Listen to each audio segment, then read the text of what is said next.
Do you hear that? My sanity about to break while everyone I know's out. On a trip, on a boat, on a lake. I'm tired of feeling all FOMO, babe. I don't even care if we stay home. Put our to-do list on ice.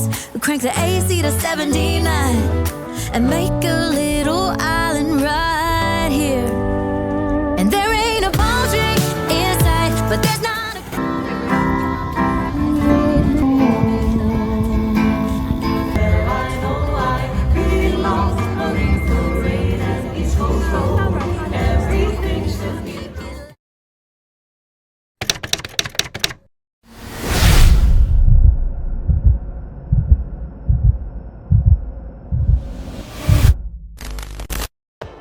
Hi guys, ඉතින් අද අපේ Malaysian Singapore tour එකේ පළවෙනි දවස. මේ අපි ඉන්නේ Katunayake airport එකේ. දැන් වෙලාව රාත්‍රී 9:20යි. අපේ ෆ්ලයිට් එක තියෙන්නේ පාන්දර 12:20ට. ඒ කියන්නේ 22 වෙනිදා උදෑසන තමයි ෆ්ලයිට් එක තියෙන්නේ. මෙන්න අපි බෝඩින් වෙන තැන.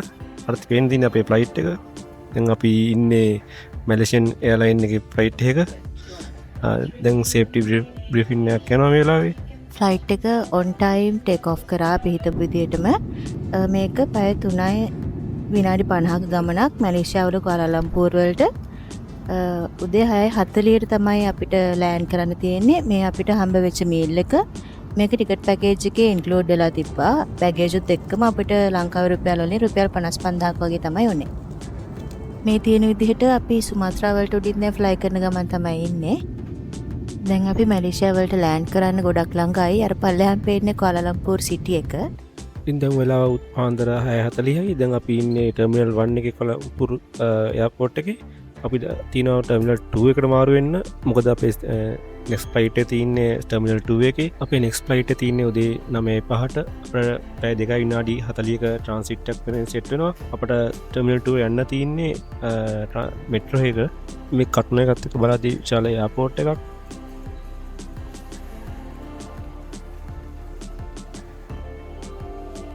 ඔන්න අපේ බලංගිතු මෙට්‍රෝ එක ආවා.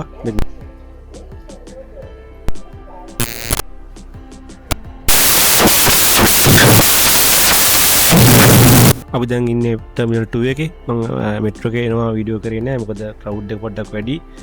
ඩිස්ටර්බ් වෙන්න පුළුවන් නිසා. අපි දැන් එනවා අපේ නෙක්ස්ට් ෆ්ලයිට් එකේ ගේට් එක හොයාගෙන. මෙතන ඉඳන් ටික දුරක් අපිට පයින් යන්න තිබ්බා. අපේ ගාව ෆ්ලයිට් තියෙන G6 ගේට් එකේ MH611 තමයි ෆ්ලයිට් නම්බර් එක. අපි මේ ඇවිදගෙන යනවා ගේට් එක හොයාගෙන. ඩියුටි ෆ්‍රී හැමතැනම තියෙනවා මේ එයාපෝට් එකේ. ඉතා විශාල එයාපෝට් එකක්. ලස්සන හදලා තියෙනවා. ඒ වගේ මේ වගේ ලස්සන ෆොටෝ ලොකේෂන් දානවා මේ එයාපෝට් එකේ දකින්න තිබ්බා. මේන් එකක්. තව ඉස්සරහටත් හම්බෙනවා. මේ තව එකක්. මෙතන අපි නැවතිලා ෆොටෝස් ගත්තා. ලස්සන සන්රයිස් එකකුත් අපිට බලා ගන්න පුළුවන් වුණා. තාම අපේ ෆ්ලයිට් එකට බෝඩින් පටන් ගත්තේ නැහැ. මේ තියෙන්නේ මසාජ් චෙයර්ස්. අපිට පුළුවන් සල්ලි ගෙවලා මේ වලින් මසාජ් එකක් දාගන්න. දැන් අපේ බෝඩින් පටන් ගන්න තියෙන්නේ.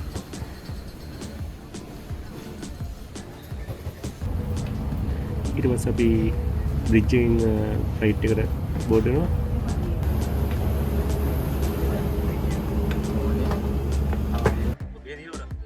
ෆ්ලයිට් එක සිංගප්පූර් ලෑන්ඩ් කරන් තින්නේ උදේ 10:15ට. පැය විනාඩි 10ක ෆ්ලයිට් එක.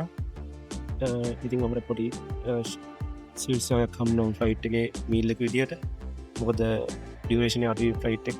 මේ තින්නේ සිංගප්පූර් මුලින් අප් දෙක විදිය. පල්ලෙහා තියෙන හාබර් එක. මේක ලෑන්ඩ් සයිඩ් එක අපිට පේනුන්නේ නැහැ. මොකද අපි අනිත් පැත්තෙන් තමයි සීට් බුක් කරලා තිබ්බේ. ලස්සන view එකක් අපිට බලන්න පුළුවන් වුණා ඒක මේ පැත්තේ වුණා.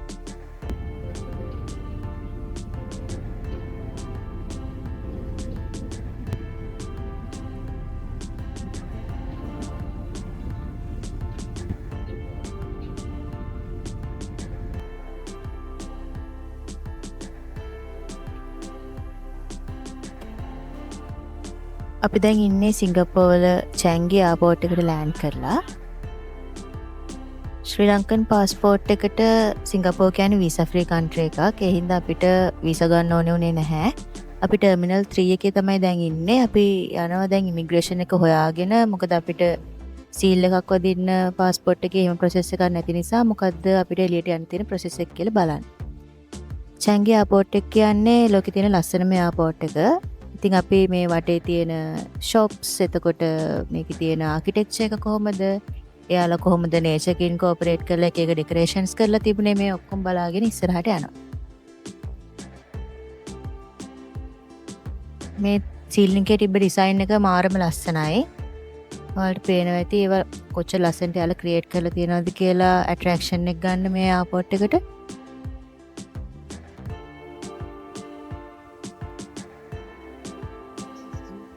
දැන් අපි පල්ලෙහාට යනවා ඉමිග්‍රේෂන් එකේ ගේට්ස් ටික හොයාගෙන. මෙතන ඇත්තටම ඊ ගේට්ස් වගේක් තමයි තිබ්බේ අර ඈත පේන විදිහට. ගිහලා බලමු කොහොමද අපි එතනින් එළියට යන්නේ කියලා. අපි අපේ බෑගේජස් කලෙක්ට් කරගන්න බෙල්ට් එක ගාවට ආවා. අපිට ඉමිග්‍රේෂන් එක ගාව වීඩියෝ කරන්න උනේ නැහැ. හැබැයි හරිම ලේසි ප්‍රොසෙස් එකක් තිබ්බේ පාස්පෝර්ට් එක ස්කෑන් කරලා එළියට එන්න. අපි ඊළඟට ආවා සල්ලි මාරු කරගන්න. අපි දවස් 2ක් වගේ තමයි සිංගප්පූරුවේ ඉන්නේ. අපි ඒ හින්දා සිම් එකක් ගත්තේ නැහැ. හැබැයි අවශ්‍ය කෙනෙක් ඉන්නවනම් සිම් එකක් ගන්නත් පුළුවන්. අපිට ඊළඟට හොයාගන්න ඕනේ වුණා මේ ලෝක ප්‍රසිද්ධ ජුවෙල් එක කොහෙද තියෙන්නේ කියලා. අපි පොඩ්ඩක් එයාපෝට් එක වටේ ඇවිද්දා. හැමතැනම ඩිරෙක්ෂන්ස් ගහලා තිබ්බා. ඒත් අපිට පොඩ්ඩක් එහෙට මෙහෙට යන්න වුණා කොහෙන්ද හරියට මේ ජුවෙල් එකට යන්නේ කියලා බලන්න. ඉතින් අපි ඇවිදින ගමන් හැබැයි අඩුපාඩුවක් වුණ නැහැ. අපිට බලන්න ලස්සන views සෑහෙන තිබ්බා.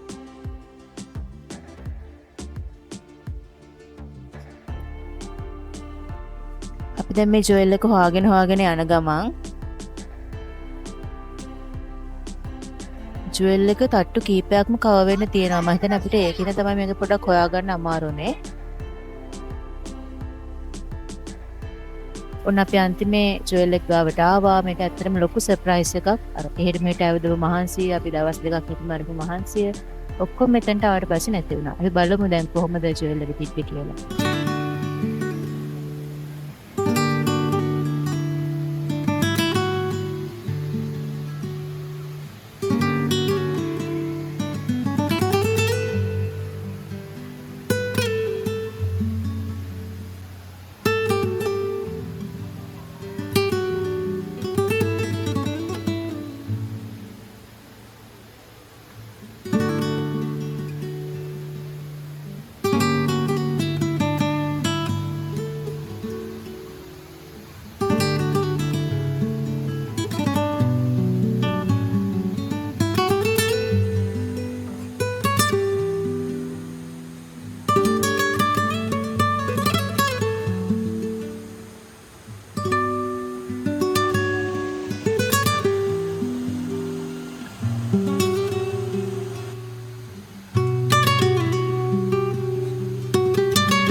ජුවෙල් එක ගැන කියනවා නම් ජුවෙල් එක තමයි ලෝකේ ඉන්ඩෝ වෝටර්ෆෝල් වලින් උසම එක. සාමාන්‍යයෙන් මේක මීටර් 40ක් වුණ උසයි කියලා කියනවා. ඒ වගේම ආසන වශයෙන් අඩි 130ක් පමණ. ඒ වගේම මේක ඕපන් කරලා 2019 අප්‍රේල් 17 වෙනිදා මීට අවුරුදු 4 කලින්. මේක සාමාන්‍ය වතුර වටේන එක ස්ටාර්ට් කරන්නේ උදේ 10 ඉඳන් රෑ 10 වෙනකම් පමණයි. අනිත් වෙලාවට වතුර වටේ ඉන්නේ නෝමල් තියෙන්නේ. මේක ලයිට් ෂෝ එකක් සහ මියුසික් ෂෝ එකක් තියෙනවා Monday to Thursday රෑ 8 සහ රෑ 9ට. Friday to Sunday රෑ 10ට විශේෂ ලයිට් ෂෝ එකක් මෙගොල්ලෝ කරනවා. මේක ෆ්‍රී. මේක මොන charge එකක් කරන්නේ නැහැ. මේ වගේ ඇට්‍රැක්ෂන් තැන් ගොඩක් මේ එයාපෝට් එකේ අපිට දකින්න හම්බුණා. ඒවට ගොඩක් ඒවට සල්ලි ගෙවලා යන්නත් ඕන. මේ තියෙන ජුවෙල් එක ඉස්සරහ පැත්තෙන් view එක. අපි ආවේ අනිත් පැත්තෙන් හින්දා අපිට මේ view එක බලා ගන්න බැරි වුණා.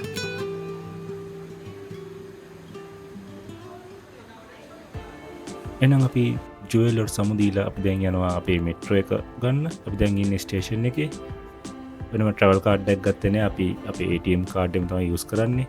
අපි දැන් ඉන්නේ චැන්ගි එයාපෝට් එකේ. අපි මෙතන දැන් ටනාමෙරාවට ඇවිල්ලා ටනාමෙරාවෙන් කෙම්බෙගොන් ස්ටේෂන් එකට එන්න ඕන. ඔන්න අපේ ට්‍රේන් එක ආවා. අපි දැන් යනවා මේ ට්‍රේන් එකෙන් ටනාමෙරා වලට. මේ ට්‍රේන් එකේ හැමතැනම මේ වගේ බෝඩ් වල පෙන්නනවා අපි ඉන්නේ ස්ටේෂන් එක ලයිව් ඩිස්ප්ලේ වෙනවා. ඒ ගොඩක් ලේසි වුණා අපිට ලොකේෂන් බලාගන්න ඉතාමත් ලේසි මේවා පාවිච්චි කරන්න. ලංකාව මේ වගේ තැනකට එන්න ගොඩක් කාලයයි. අපි දැන් ඉන්නේ ටනාමර ස්ටේෂන් එකේ. එතනින් අපි ග්‍රීන් කලර් එකේ අනිත් ලයින් එක මාරු වෙන්න ඕන. හරිම ලේසි. දැන් මේ ට්‍රේන් එකෙන් අපි යනවා කෙම්පෙබන් වලට. ඒක තමයි අපි නැවතිලා ඉන්න හොටෙල් එකට කිට්ටුම ස්ටේෂන් එක.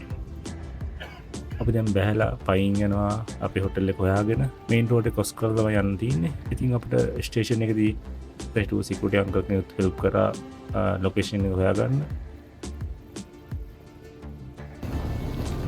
ඉතින් අපි ඉන්නේ හොටෙල් එකේ ලිෆ්ට් එකේ. අපිට early check-in එකක් දුන්නා. මේ තමයි අපේ රූම් එක.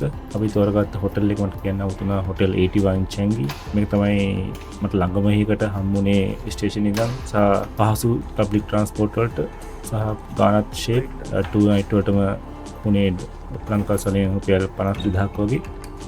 ඉතින් අපේ රූම් එක පොඩි රූම් එකක්. සාමාන්‍යයෙන් මේ හැම හොටෙල් එකෙම මේ වගේ පොඩි රූම් තමයි තියෙන්නේ.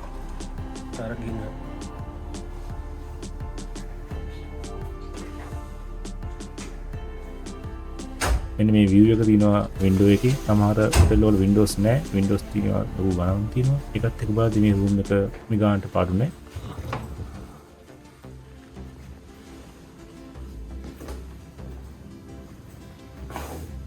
තව දෙයක් තමයි මේ bathroom එකේ තියෙනවා bathtub එක. හැබැයි බිලෙට් shower එකක් නැහැ. මේ ගොඩක් hotel වල එහෙම තියෙන්නේ. හරි. ඉතින් අපි දැන් යනවා මෙට්‍රෝ එකේ ඩවුන්ටවුන් පැත්තට. මරිනාවේ පැත්තේ රවුමක් දාන්නත් ඕන. ඊට පස්සේ සුපර් ට්‍රිබ්ලූ එකේ පැත්තේ රවුමක් දාන්නත් ඕන. ඊටත් කලින් අපි මුලින්ම දවල්ට කන්නත් ඕන. ඉතින් අපි බලමු අපේ හවස් වල ගෙවන හැටි. දැන් වෙලාව හවස 4යි. අපි දැන් දවල්ට කාලා අපි දැන් යනවා මර්ලයින් පාක් එක හොයාගෙන. අපි ලන්ච් එක ගත්තේ බුගිස් වල රෙස්ටෝරන්ට් එකකින්. ඊට පස්සේ අපි බුගිස් වලින් බ්ලූ ලයින් එක අරගෙන ඊට පස්සේ අපි බේ පොයින්ට් ස්ටේෂන් තමයි බැහැලා තින්නේ. මෙතන ඉඳන් මර්ලයින් පාර්ක් එක ගොඩක් දුර පයින් යන්න ඕන. හරිනම් අපි බුගීස් වලින් ග්‍රීන් ලයින් එක නම් අපයර් පේස් වලින් බැස්සනම් ගොඩක් ළඟයි මර්ලයින් පාර්ක් එකට. දැන් ඉතින් අපි වෝක් එකක් දාන්න ඕන මර්ලයින් පාර්ක් එකට. සෑහෙන දුරක් අපිට යන්න තියෙනවා. ඒ අතරමඟ ලස්සන බල අපි හිමිසරේ මර්ලයින් පාර්ක් එක බලන්න ගියා. කොහොමද සන්සෙට් එක වෙන්න කලින් අපි මර්ලයින් පාර්ක් එක හොයාගෙන ආවා. ඒතර මාර ලස්සනයි. ගොඩක් ක්ලවුඩ් එකේ ගියා. සිකුරාදා හවසක් නිසා වෙන්න ඇති. ඉතින් අපි මෙතන ගොඩක් ෆොටෝස් ගත්තා, වීඩියෝස් ගත්තා. මාර ලස්සන සන්සෙට් එක. එහෙනම් බලමු මර්ලයින් පාර්ක් එකේ වීඩියෝස් ටික.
මේ වගේ එළියට තිබ්බට දැන් වෙලාව හරියටම රෑ 7:05යි.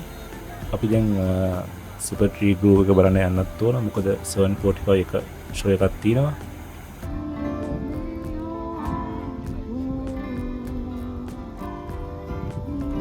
මලින් පාක් සමුදීලා සුපර් ට්‍රී ගෲව් ෂෝ එක බලන්න අපි ආවා. ඒද්දි මේ වගේ චින් කරන අපි එක චුට්ටක් බලලා ඉක්මනටම සුපර් ට්‍රී ගෲව් එක හොයන් ආවා.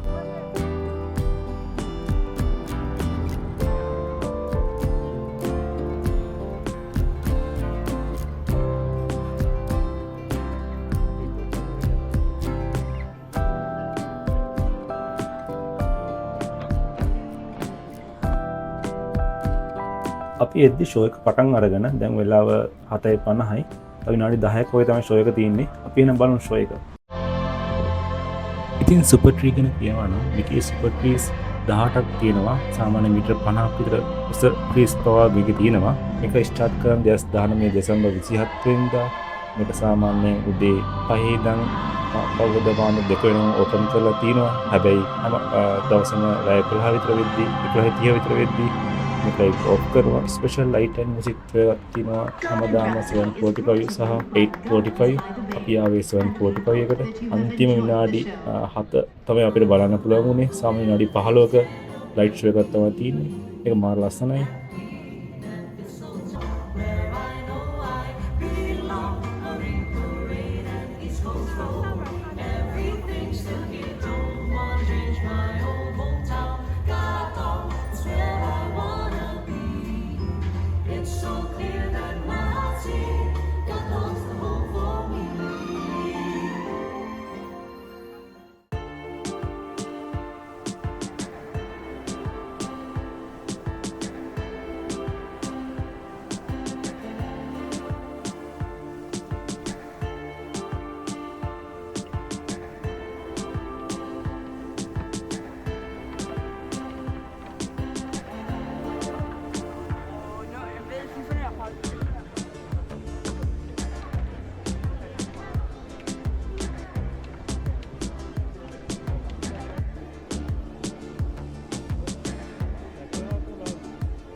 ඇපරස්ට්‍රෝ එක බලලා ඊට පස්සේ අපි ආවා මෙට්‍රෝ ස්ටේෂන් එක හොයාගෙන. මෙතනින් අපි බේ ෆ්‍රන්ට් ස්ටේෂන් එකෙන් අපි යනවා බ්ලූ ලයින් එකේ දිගේ බුගීස් වලට. බුගීස් වලින් ග්‍රීන් ලයින් එක ගන්න තමයි අපි හිතන් ඉන්නේ. එහෙනම් අපි යමු මෙට්‍රෝ එකේ බුගීස් වලට. අපි සිංගප්පූර් ට්‍රැවල් කාඩ් එක ගත්තේ නෑ. අපි යූස් කරන්නේ ලංකාවේ ඩෙබිට් කාඩ් එකම. ඒක ලේසියි මොකද අපි දවස් 2යි ඉන්නේ. දවස් 5ක් වගේ ඉන්නවනම් ට්‍රැවල් කාඩ් එක ගත්තට පාඩු නෑ. දැන් වෙනවා අපේ මෙට්‍රෝ එක. අපි දැන් යනවා මෙතනින් බුගීස් වලට. බුගීස් වලින් මාරු වෙනවා ග්‍රීන් ලයින් එකට. එහෙනම් අපි යමු බුගීස් වලට.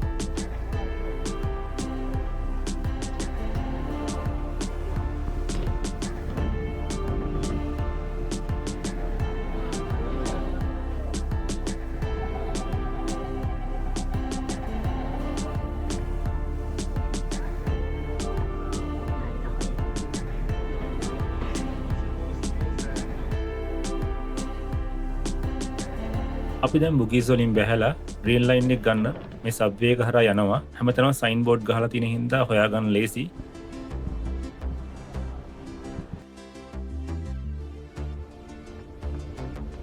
ඉතින් අපි ආවා ග්‍රීන් ලයින් එක හොයාගෙන. ග්‍රීන් ලයින් එකේ නම්බර් 1 ප්ලැට්ෆෝම් එකේ තමයි අපි යන්න ඕන. පසී රිස් පැත්තට. අනිත් පැත්ත තමයි ටුවර්ස් ලින්ක්. ඒ නම්බර් 2. ඒ පැත්තට ඉන්න අනිත් පැත්තේ කෙරවල. අපි යන්න ඕන කෙම්බර්වන් ස්ටේෂන් එකේ හින්දා අපි ගන්න ඕනි පසී රිස් පැත්තට. මේ තියෙන මැප් එක මේක හොයාගන්න ලේසි.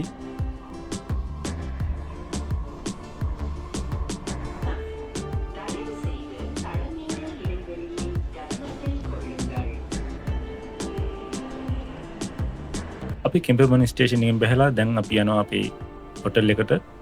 උදේම අපි යන්න ඕන යුනිවර්සල් ස්ටුඩියෝ බලන්න. එහෙනම් මේ vlog එක මෙතනින් අවසන් කරනවා. අපි දෙවෙනි vlog එකෙන් ඉක්මනට හමුවෙමු. එතකන් අපි සබ්ස්ක්‍රයිබ් කරන්න, ලයික් කරන්න, වීඩියෝ එක යාළුවන්ට බලන්න ෂෙයා කරන්න. ඒ වගේම අමතක නොකර කමෙන්ට් කරන්න. එහෙනම් අපි ඉක්මනට හමුවෙමු. ජය වේවා.